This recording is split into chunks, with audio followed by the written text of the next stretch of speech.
விஜய் அரசியல் வரதுனால என்ன பயன் இருக்கு, அவருக்கு என்ன தெரியும்ட்டு அவரை வந்து ஃபாலோ பண்றாங்க இந்த பசங்க எல்லாருமே. அதாவது இதுக்கு முன்னாடி இந்த தலைவர்கள் அவங்களோட தொண்டர்கள் அப்படிங்கிறது பாத்தீங்கன்னா ஒரு ஃபேமிலி மேனா இருப்பாங்க, எபோவ் 30 எபோவ் 40 அந்த மாதிரி ரேஞ்சில தான் இருப்பாங்க. யங் ஏஜ்ல ஒரு அரசியலை பத்தி பேசணும், அரசியல்னா என்னன்னு தெரிஞ்சுக்கணும் அப்படிங்கறத கொண்டு வந்தது வந்து தலைவர் தான், விஜய் தான். ஏன்னா இப்ப இருக்கிற ஸ்கூல் முடிச்சுட்டு வர பசங்களாகட்டும், ஸ்கூல் படிச்சுட்டு இருக்க பசங்களாகட்டும், காலேஜ் படிச்சுட்டு இருக்க பசங்களாகட்டும், நீங்க எவ்வளவு டிபேட் எடுத்து பாருங்க.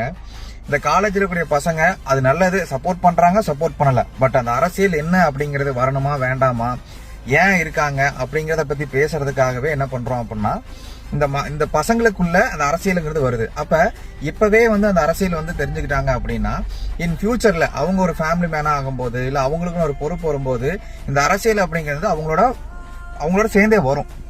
பட் இதுக்கு முன்னாடி இருந்ததெல்லாம் பாருங்க, இதுக்கு முன்னாடி நம்ம இந்த அரசியலை பத்தி பேசியிருப்போமா, இல்ல யாரு வரா யாரு போறா என்ன நடக்குது, அதெல்லாம் நமக்கு தேவையே கிடையாது. நம்ம பாட்டுக்கு படத்தை பார்த்தோமா கை தட்டிட்டு போயிட்டே இருந்திருப்போம். இதுக்கு முன்னாடி எந்த தலைவருமே இந்த மாதிரி ஒரு எமர்ஜிங்கான அரசியல் புரட்சியை வந்து பண்ணதில்லை.